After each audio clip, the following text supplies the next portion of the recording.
Chill Talk. Chill Talk. Chill Talk. Chill Talks. Welcome to Chill Talks Podcast, your companion in your chill time.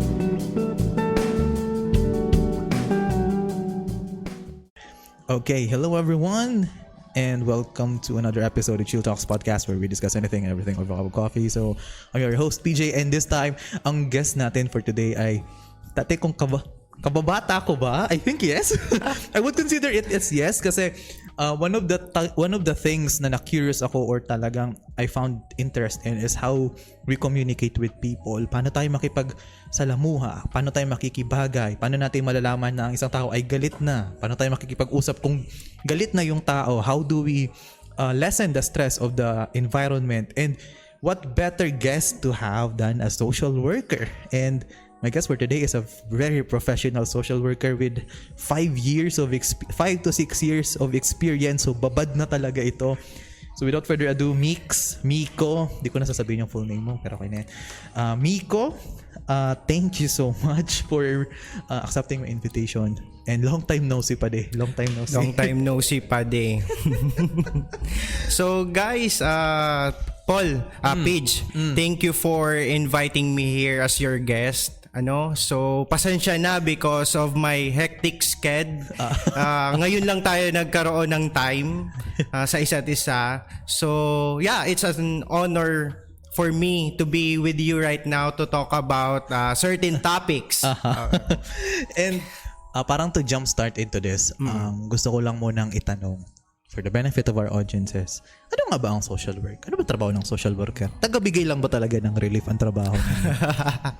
Okay guys, siguro yan isa sa mga misconceptions ng tao na hindi talaga mawawala sa isip nila na pag may isang social worker or taga DSWD, mostly ang iniisip nila, andyan na yung relief goods. Andyan na si sardinas, andyan na yung Lucky Me, andyan na yung bigas.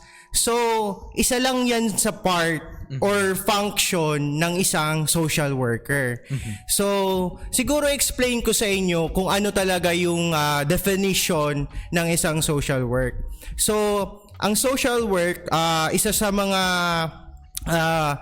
ito yung isa sa mga profession na nagpo-promote ng social change, social development, empowerment, liberation of people.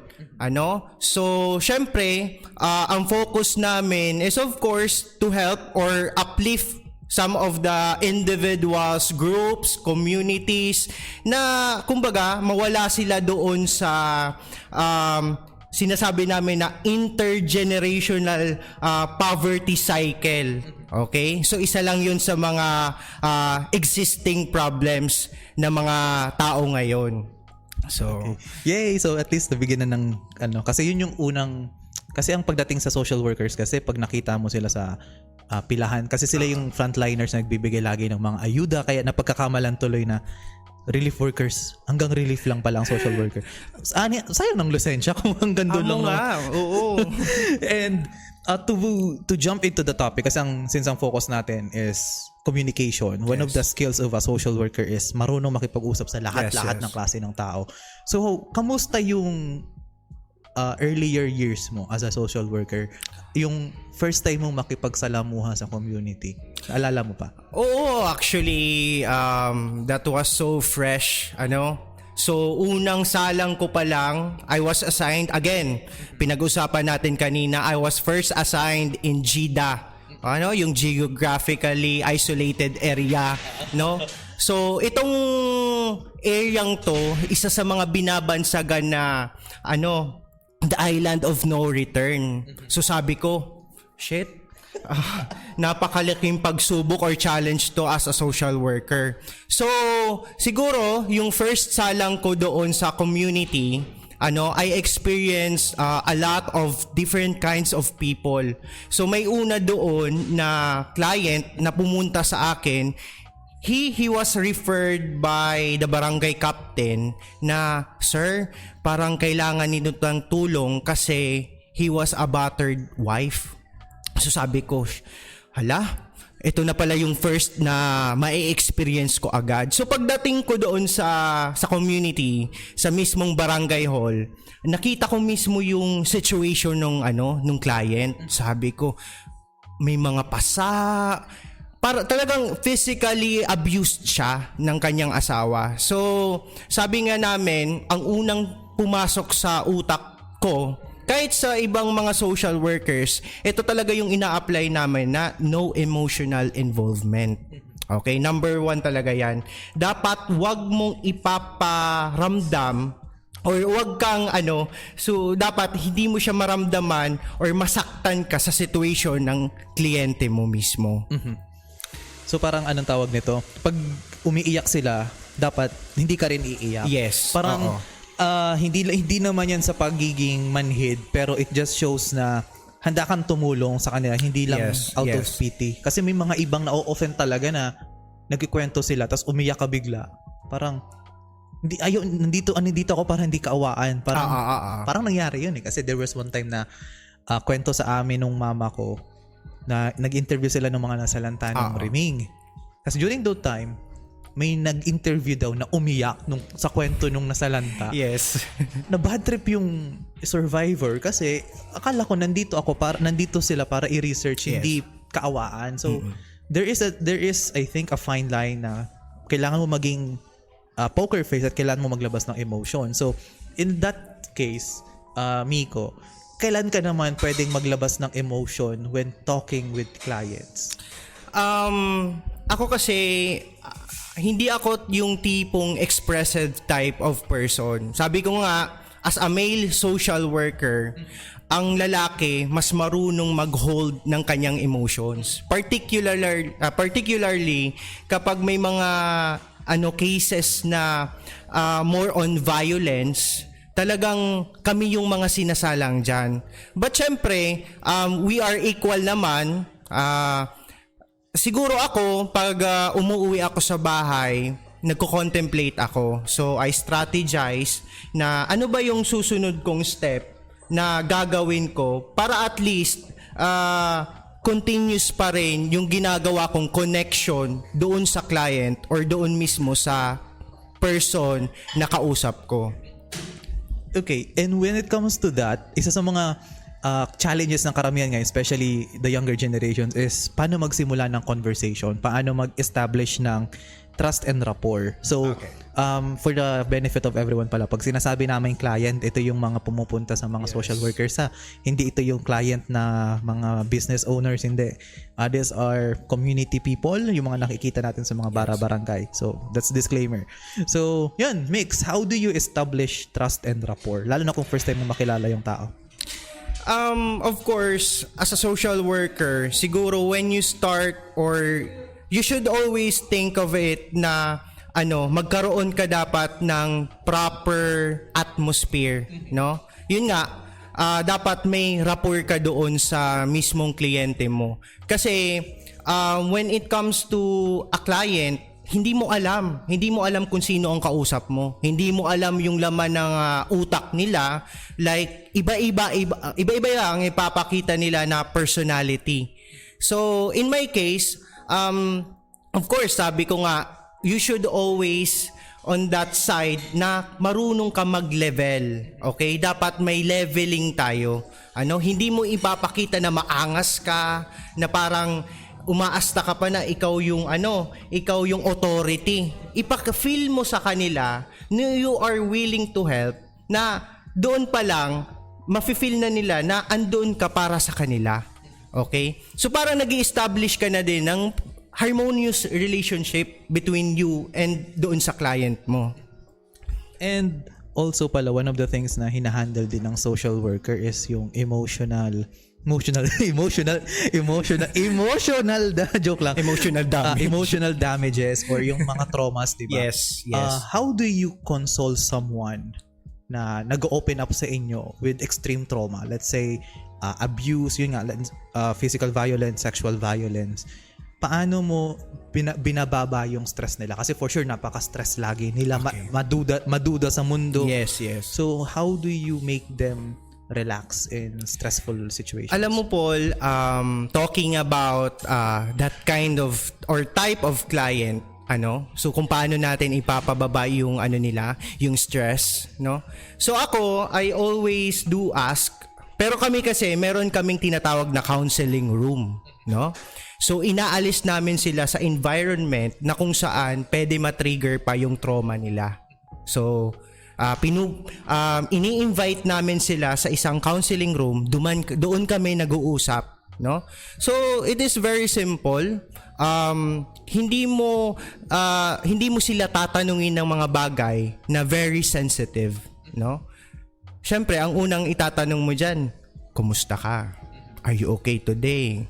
Kumain ka na? Yung mga basic parang basic katanungan ba sa client. So, mostly sa amin na mga social worker, doon nag-start ang conversation. And sabi ko nga, ang mga clients, they have doubts, no? May mga sila, parang may mga uncertainties pa sila para gumawa ng connection sa'yo na worker mo.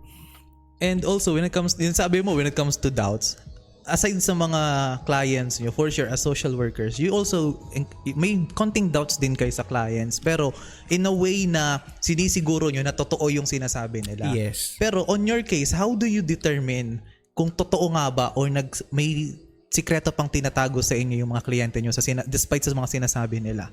Okay. Always dig deep, no? Ano yung tawag dito? Hukayin mo yung history nila. Okay?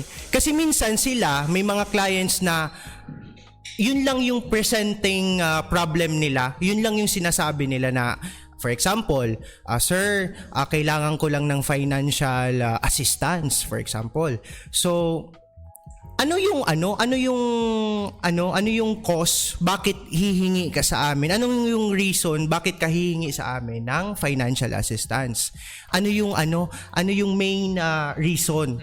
So, kailangan mo siya i-dig deep kasi may mga other reasons pa naman kung bakit umabot sa point na pumunta siya sa amin para humingi ng assistance or tulong.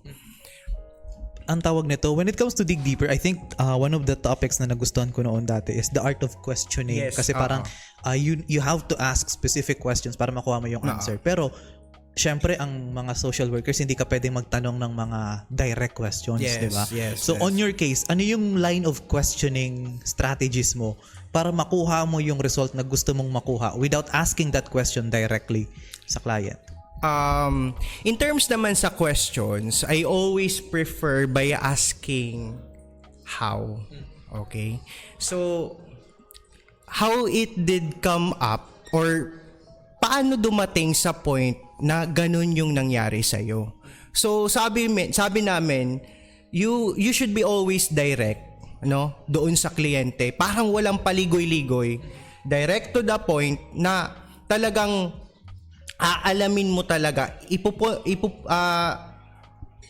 pupunteriyahin mo talaga yung pinaka or punot dulot ng problema nila.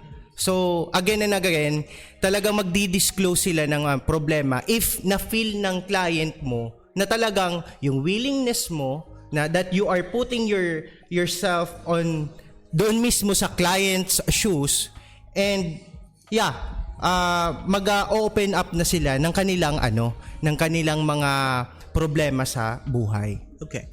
And with that, ano nga ba ang mga alam mo, bago lang ako sa community work, ano yung pinaka common mistakes na napapansin mo na ginagawa ng mga baguhan when engaging with people in the community? Mga baguhan, alam mo po, nakakatawa. Okay, so ang iba, sabi mo nga kanina, no, na pag may nakita ka na na isang grupo, for example, na umiinom, nagiinuman, tapos dumaan ka sir, ma'am, punta ka dito, sabayan nyo kami na uminom. Tapos ikaw din, syempre, nakikisama ka or pakikibagay, pupunta ka talaga doon at sasabayan mo sila.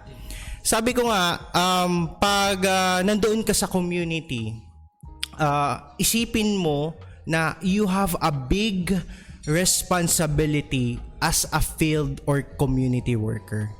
Kasi unang-una dyan, Paul, pag sinalang ka talaga dyan sa ganyang bagay, parang binabaon mo or talagang baon mo yung problema ng isang community.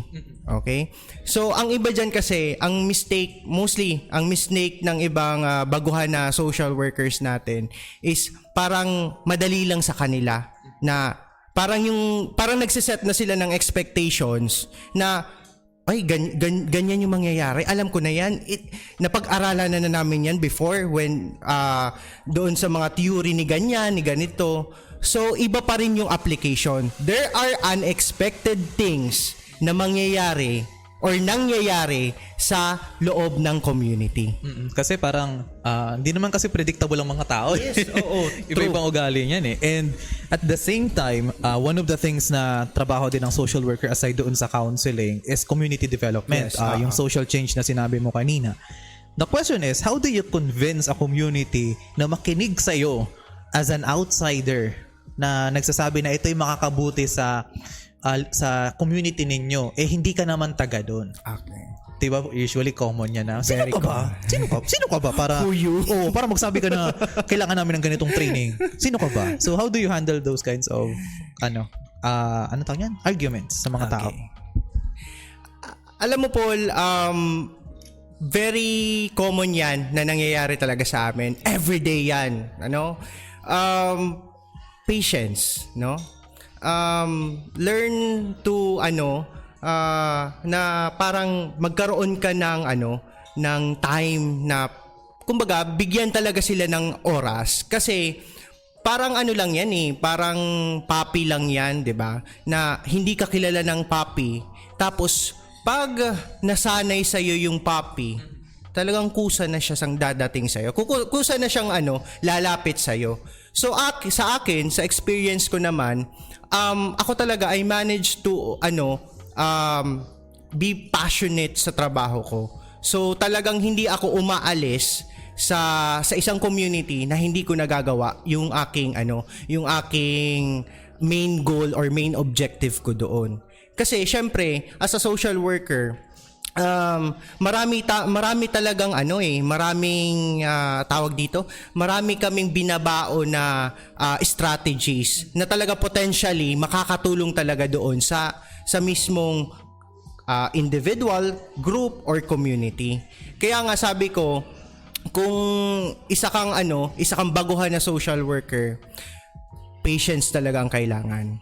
So kailangan mo talaga is to connect yourself to the community people. Okay? Kasi kung hindi ka marunong mag-connect, wala. Echapwera ka doon. No? Echapwera ka doon. Yeah. And at the same time, I think one of the experiences din namin na na-observe doon is pag may mga tao na naggagaling-galingan, Yes. kina-counter, parang, sige, how would you do that? Parang you give them the opportunity to participate kasi minsan, ang karamihan din ng pagkakamali ng intindi nila sa mga community, hindi ka nila ino-oppose.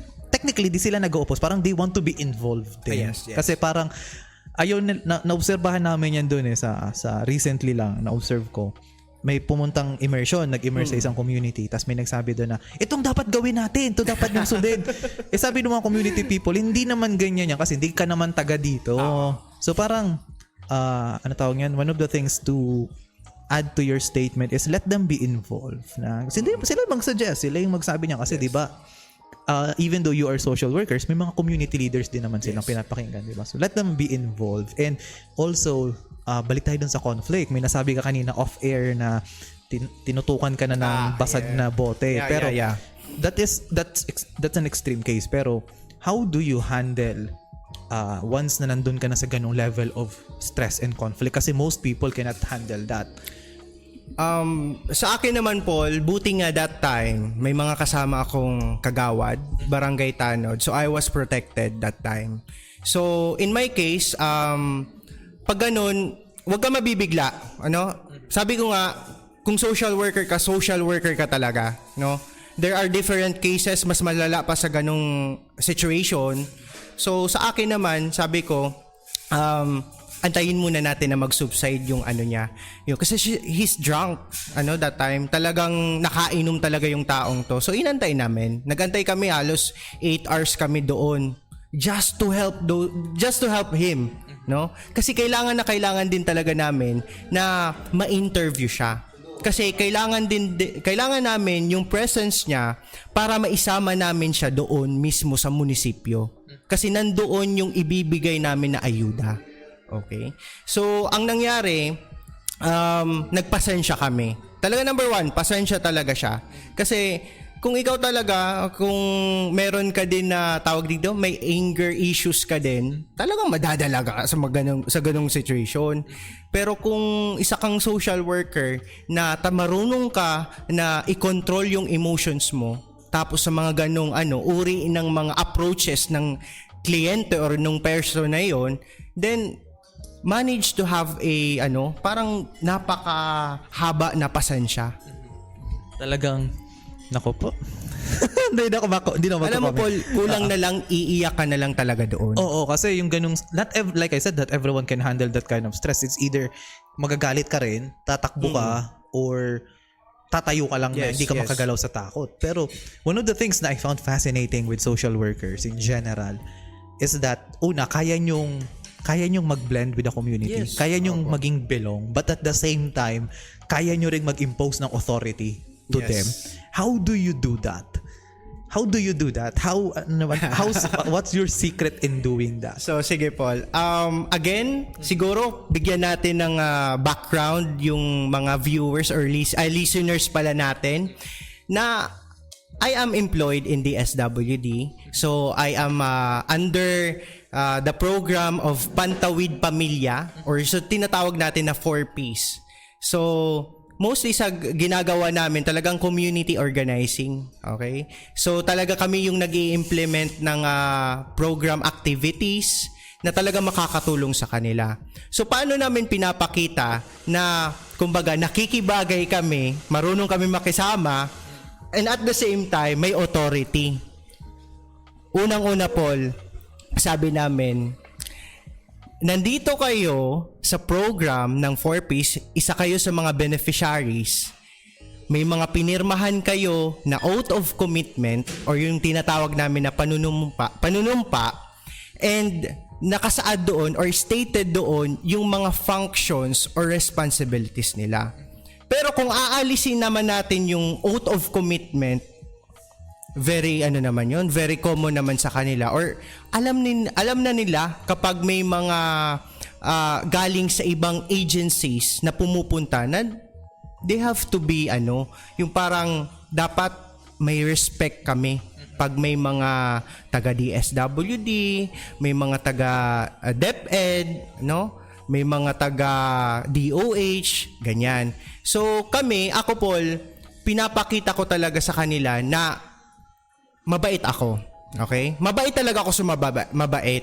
Pero kung iisipin, I am strict because I wanted na yung goal nila as a client, mag-match kami, and at the same time, magkaroon ng magandang result. Kasi yun talaga ang hinahanap namin, at yun yung nila yun yung talagang concern nila. Mm-hmm. And at the same time, lahat, I think, correct me if I'm wrong, pagdating sa clients, nag-handle kayo ng matanda, bata, teenagers, di ba? So ano yung mga iba't ibang approaches mo with those different age groups? Kasi for sure, iba-iba hindi lahat sila pwede mong kausapin ng pararehas na. Di ba? So ano ang strategies mo on interacting with them? Sa bata, Paul, kasi sa bata, very natural na sa akin yung yung pag may bata, normal na yung sa akin. Parang yung communication ko doon, yung approach ko doon sa bata, na siya, yung parang madali na yung namin, yung parang may nabuo na agad na connection. Like, sabi ko nga, pag sa bata, parehas din, may patience ka din. Kasi syempre makulit yan.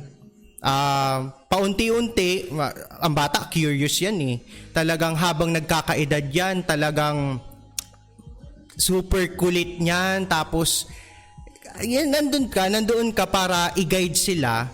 And syempre, para paintindihin din na bilang bata, may ano din sila, may mga rights din sila or dapat gawin. Sa mga matatanda naman, Paul, like senior citizen, yun talaga po lang. Minsan mahirap dyan eh. Kasi may program kasi ang DSWD na tinatawag natin na SOCPEN or Social Pension. So, talaga ang involved na participant or sector talaga is yung senior citizen.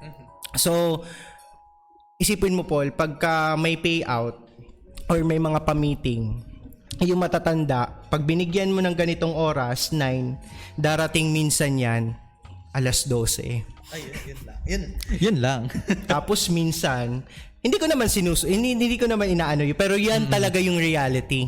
Tapos pag may mga pinapapirmahan ka, imbis na tapos na, sumunod na yung isang senior citizen, aantay ka ng 30 minutes bago niya pirmahan kasi mahina yung niya, yung mata niya. So yung iba naman, hindi marunong magsulat, tamla na lang. So talagang patience, lahat po ng kliyente kailangan mo may patience siya. Kasi kahit sabihin na natin na iba-iba talaga sila, may mga iba't ibang approaches na ginagawa yung social work. Of course, may rapport pa rin yan. Okay?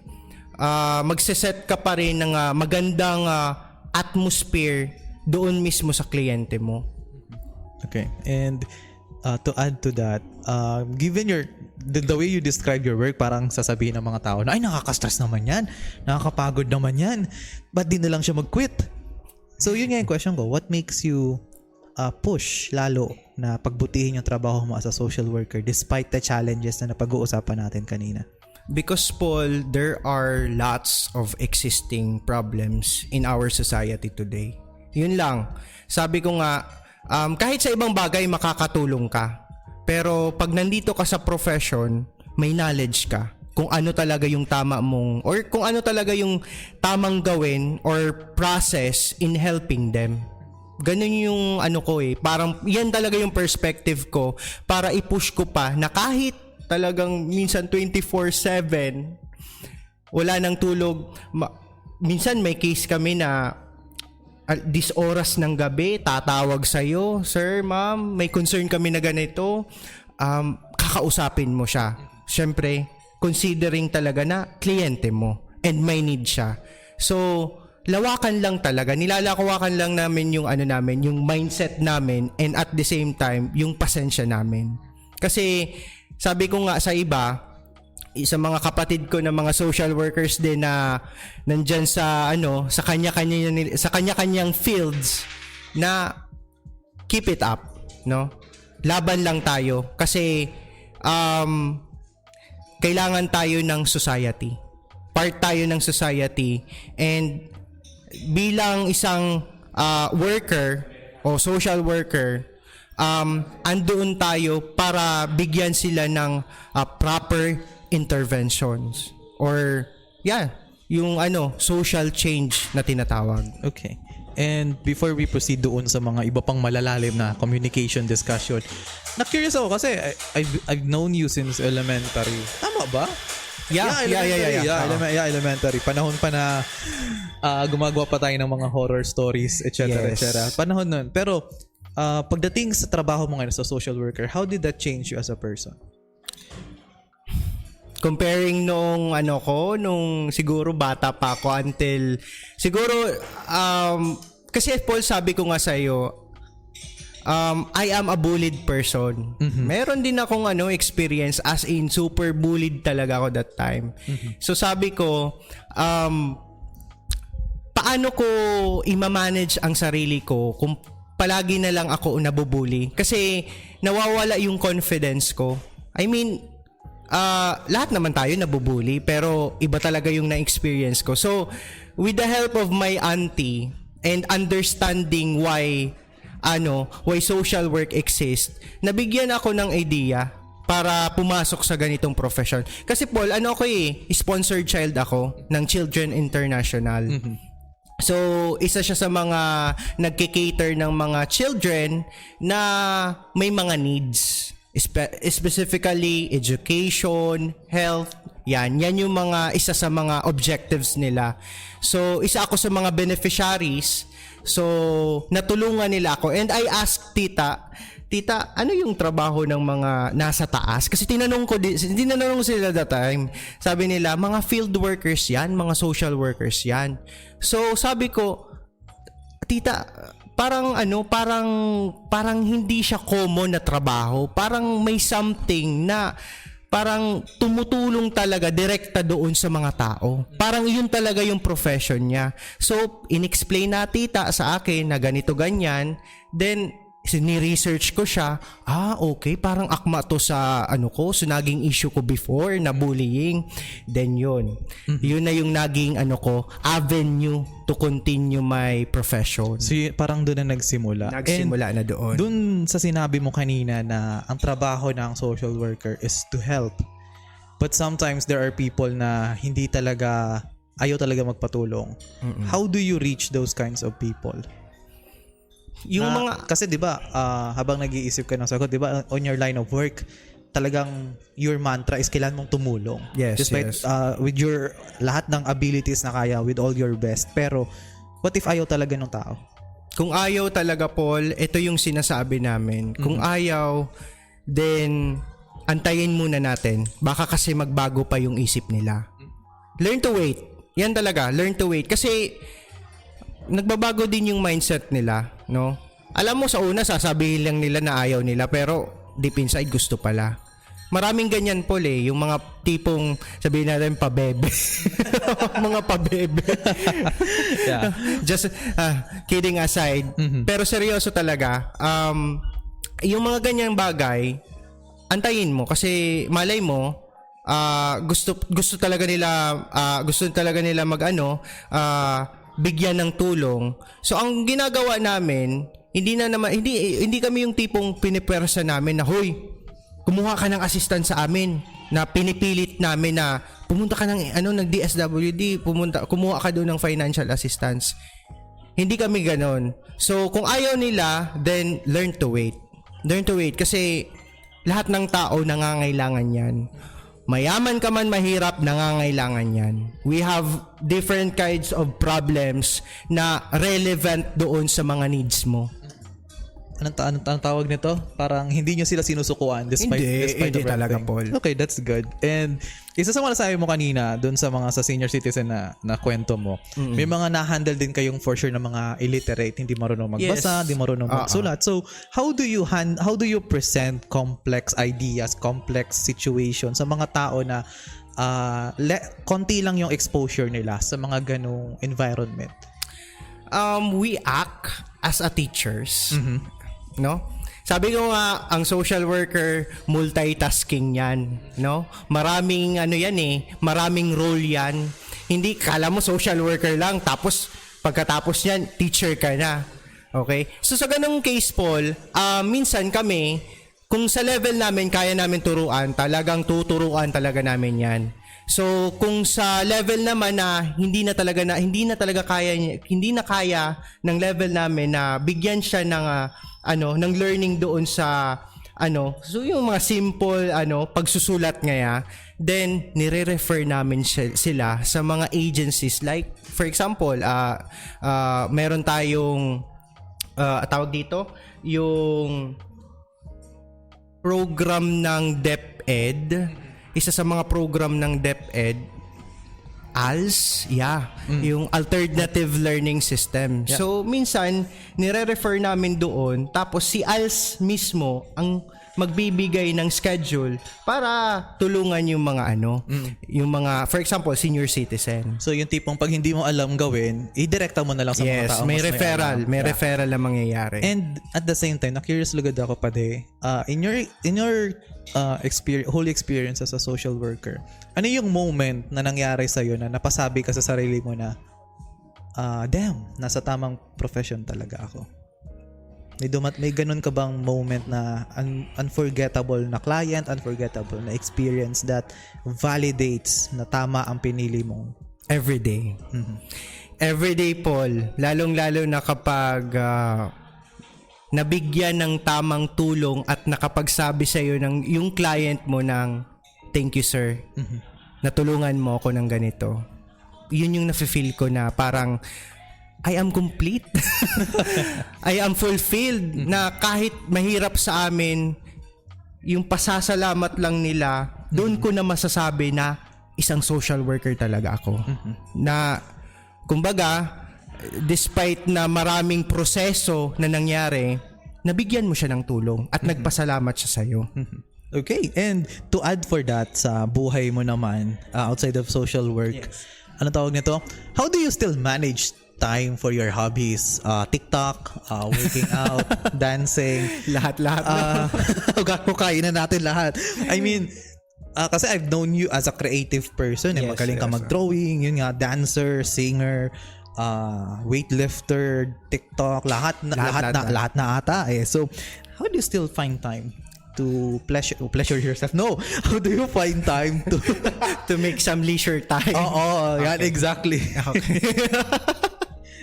Sorry. Alam mo Paul, sa akin kasi kahit saan naman ang mga ano natin dyan, mga professionals, gagawa talaga sila ng paraan to ease themselves, no? Para at least kahit sabihin na natin na bugbog kayo sa trabaho, make time to yourself. Love yourself, kumbaga. Kasi bihira lang na ikaw batak na bata ka sa trabaho. Lalo na sa amin na halos dinadala namin yung problema ng isang community. Tapos pagdating mo pa sa bahay, iniisip mo pa siya. No. Let it go. Talagang pabayaan mo na yun.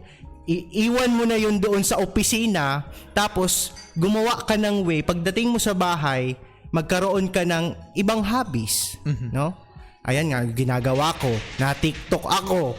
Na workout ako. Because isa siya sa mga bagay na parang nakakapa-stimulate, nakakapagpa-boost para hindi ko naisipin yung mga negative things na binaon ko doon sa community. Oh. Okay, speaking of negativity pala tayo kasi for sure again in your line of work you are surrounded by negative things. Yes. negative things from people, environment, and to that. So on your part as social workers, ano yung ginagawa nyo to add positivity sa mga negative mindsets ng mga tao na hinahandle ninyo? Lahat ng social worker, Paul, ang advice sa amin, kahit yung mga mentors namin before, always wear your smile. Yeah. Tapos, always look for the brighter side of yourself, no? Magkaroon ka ng motivation or inspiration to look forward na kumbaga may mga bagay din na kahit may problema, may mga bagay na makakapagpasaya pa rin sa'yo. Okay? Gaya ko si girlfriend ko nandoon sa parehas din kami ng nai-encounter na problems kasi social worker din siya. So imagine pag nag-uusap kami, ang pinag-uusapan natin hindi about sa trabaho. Ang pinag-uusapan namin yung mga bagay na nakapagpapasaya sa amin. Because ayaw namin puldalihin yung problema doon sa relationship namin. Kasi para ang mangyayari na dyan, nagiging kliyente nyo na ang isa't isa. Yes. Parang, parang stressful yun Stressful. Pero alam mo Paul, ang ikinaganda din kasi hindi naman dahil social worker yung jowa ko, but she do understand, no? Parehas kami nagkakaintindihan ng problema sa isa't isa.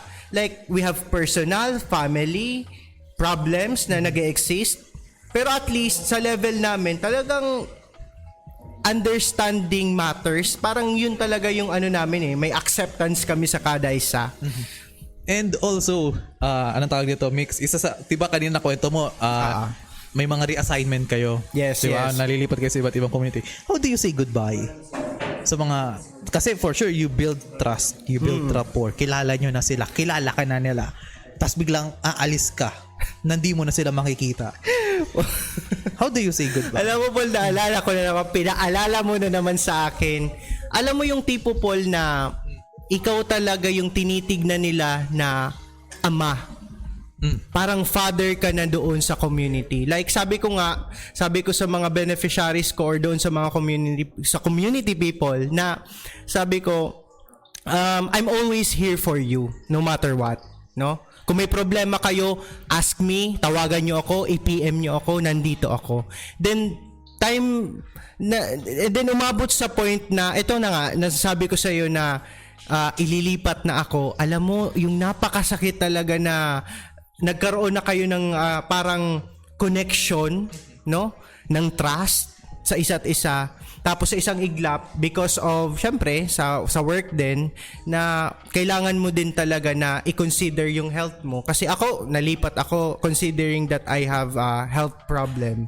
Kaya talagang ginawan din ng boss ko ng paraan, at least malipat ako dito sa UAS, no? Dito sa mainland. So, alam mo Paul, yung mga tao talaga doon, ang hindi ko makakalimutan sa kanila is they always say na napakalaking tulong mo. Parang isa ka sir na hero. Kumbaga, talagang nililigtas mo kami sa mga bagay na minsan hindi na namin kayang gawa ng paraan or ano yung mga dapat namin na resolve dito. So yun nga Paul, may time doon na kulang na lang talian nila ako doon sa doon sa bangka, like ayaw na nila ako paalisin. Tapos may mga ano talaga sila Paul, alam mo, talagang iniwan pa sila ng mga messages, mga letters, may mga pagkain na before ka sir umalis, ito may mga pictures tayo, dalhin mo to. So that makes my heart melt. Tapos parang you will start over again sa bagong community. Over again, Tapos yes. syempre establish ulit ng rapport at trust. Tas may chance pa bang matransfer ka? Sa ano mo, kung saan ka ngayon naka-assign? Siguro Paul, for now, I don't know. Okay, wala pa. Okay. Wala pa. Pero pwedeng lumipat ako ng agency or other field or ibang field. Kasi alam mo Paul, hindi lang talaga isa ang social work, no. There are different types of social workers. May social workers na nasa criminal justice, may military social workers, may medical social workers. Ito, community, ako, field worker. So meron din na social workers na geriatric, yung sa mga senior citizen. So isa yan sa mga types ng mga social work. So baka umabot sa point na lumipat ako kasi I've been planning to, pero hindi pa sa ngayon kasi marami pang nangangailangan dyan sa UAS. Okay. And parang it kind of validates yung parang naisip ko kanina na ang mindset dapat is usually you accept that things are temporary lang talaga. Kasi if you invest na talagang doon mo na binuhos lahat, na ikaw lahat, tas biglang nawala sa'yo, parang you don't know how to recover. Yes. So parang if your mindset is you're there to help them, at pag natulungan mo na sila, kaya na lang self-sustaining. Yes. Then you did a good job. Pag di na sila umaasa sa'yo para gumalaw sila. And which leads me to a few questions kasi tibang trabaho ng social worker na sabi kanina, nagtuturo, nagbibigay ng information. Pero ano naman ang natutunan mo sa mga communities na napuntahan mo? Yeah. Maganda yan na question, Paul. Isa sa mga bagay na natutunan ko is always have a heart, no? Kasi minsan tayo, Paul, due to social media influences or sabihin na natin sa mga past experiences natin, minsan nakakalimutan na natin na parang ganyan lang baga, parang okay, ganyan lang, parang wala na.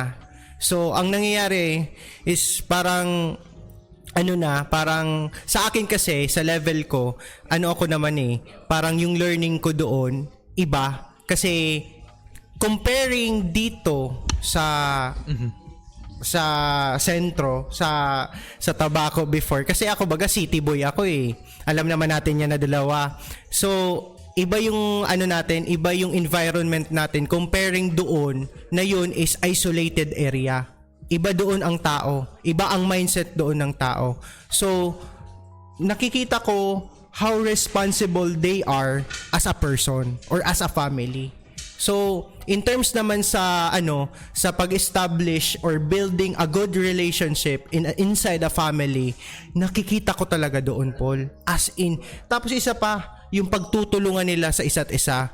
Pag may mga problema na for example na financially, gumagawa sila ng paraan, nagdidiskarte sila, and doon ko nakita na parang yun din yung kulang sa akin. Like, I learned doon sa mismong sitwasyon ng isang client or doon mismo sa family. Alam mo, Paul, sabi ko nga sa kanila, be thankful kasi nandito kayo sa DSWD, or I mean, nandito kayo sa program ng Pantawid. Now, wag kayo maging dependent because yung mga binibigay na assistance is just short term, no? Hindi yan yung Paul, hindi yan yung unlimited ibibigay sa'yo na kinabukasan may isang sako ka na naman na bigas, hindi ganun. So ang nangyari sa amin, sabi ko, itong bagay na to, always think of it na short term lang siya, na temporary lang siya, and kinabukasan, ano na ba yung susunod mong gagawin? Like, dapat meron kang plano, no? Dapat may susunod na step na dapat mong gawin para at least hindi ka mawala ng resources. Like ganyan, mga ganyan. Tapos, syempre, dapat sila din na kailangan din nila malaman na ang agency nagbibigay ng assistance because hindi siya yung tipong araw-araw bibigyan kayo, no? Yung dapat marunong din sila na dumiskarte sa kanilang kanya-kanyang buhay. Okay, so before ako mag-proceed sa parang second to the last question natin, Yes. diba you're handling 4Ps? 4Ps, yes. And from outsider's perspective, parang lumalabas na ang 4Ps ay parang lang, madaming misconception about 4Ps Super dami, pero I don't want to focus on that kasi parang dadagdag lang naman tayo sa ganun. Pero did you ever encountered families na binabad nila talaga yung kanilang social status para lang maging eligible for 4Ps? Pero how did you handle that? Kasi di ba bawal yun? Yes. So how did you handle those kinds of situations? Alam mo, Paul, sa amin, we validate, no? Nagkakanda kami ng house-to-house visit. So, if may mga na-identify kami, or sabihin na natin, may isang co-beneficiary niya din, parehas niya beneficiary, then nagsumbong sa amin, sir, di ba yan, mayaman na yan? Like, bakit nandito pa yan sa sa program? So, ang ginagawa namin, nililista namin lahat ng mga persons na yon. So, we do validation, no? Nakanda kami ng validation. Then, i-re-assess namin kung talagang totoo ba talaga yon.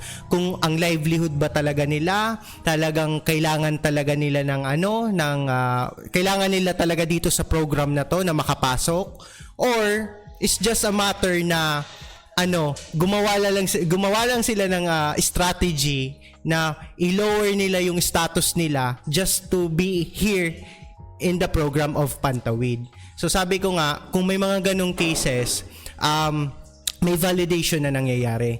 Tapos, if talagang identified siya as talagang nasa tinatawag namin na subsistence, nandun talaga siya sa level na kayang-kaya niya na yung buhay niya, then gagawa kami ng way for them to exit sa program. Pero syempre, ipapaliwanag namin kung bakit ganun. So may din siya, Paul. Hindi naman yung tipong, hoy, alis ka na. Hindi ka na pwede dito. Oy, may trabaho ka na. Wala na. Parang itsapwera na lang baga, di ba? Ay, kaya nyo nang kumain na 3 beses ng araw. Dun. Iba naman.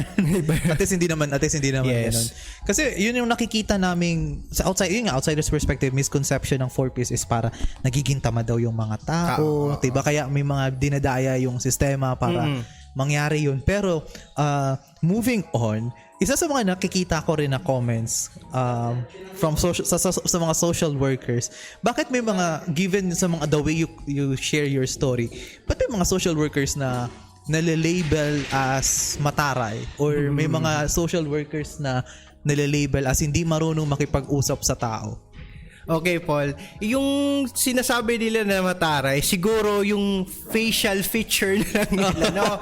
'Di ba? May mga seryoso talaga, Paul. May mga ganon na uy, pag tinignan mo, matatakot ka na parang, uy, ang taray niyan. Pero deep inside, napakabait pala na social worker. 'Di ba? So, sa mga ganyan na labeling na ginagawa ng mga nakakakita sa amin, like sa mga individuals, alam mo, sanay na kami sa ganyan, Paul. As long as nagagawa mo yung trabaho mo, no?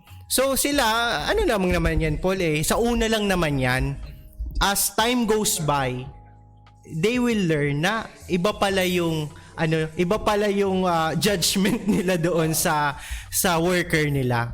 Usually di naman lahat ng first impressions yun yung final. Yes. And with that, to proceed with the last question, given your experience, given na magaling ka na makipag-usap sa tao, let's say I think 10 out of 10 magaling ka na makipag-usap sa mga tao. Yan, diba? Sheesh. Diba? Sa tingin mo, ano pa yung mga kulang mo sa sarili mo na gusto mo pang i-improve para mas magi ka pang magaling na social worker, or hindi na social worker, para mas magi ka pang magaling na communicator as you grow sa buhay? Ano, Paul, siguro kasi ako I wanted to take master's degree, no, in guidance and counseling. Yun talaga yung focus ko ngayon na taon. So hopefully makapag-enroll na ako. So gusto ko kasi na parang mas matouch ng kliyente yung ibig kong sabihin. Like yung mismong pinupunto ko or ano yung objective ko sa kanila. Kasi some clients hindi nila alam kung paano i-handle din yung worker, no? Hindi nila alam kung paano sila makikibagay din sa worker, kasi hindi lang naman ikaw na mismong social worker ang gagawa ng approach, pati yung client mo mismo gagawa din sila ng parang syempre itututuruan mo din sila kung paano sila mag-a-approach sa iyo. So, yeah, ganun, Paul. Kasi parang communication is two-way naman talaga yun. Diba? Hindi ka lang naman naasa sa worker, di ka naman naasa lang sa client to give information. So parang give and take.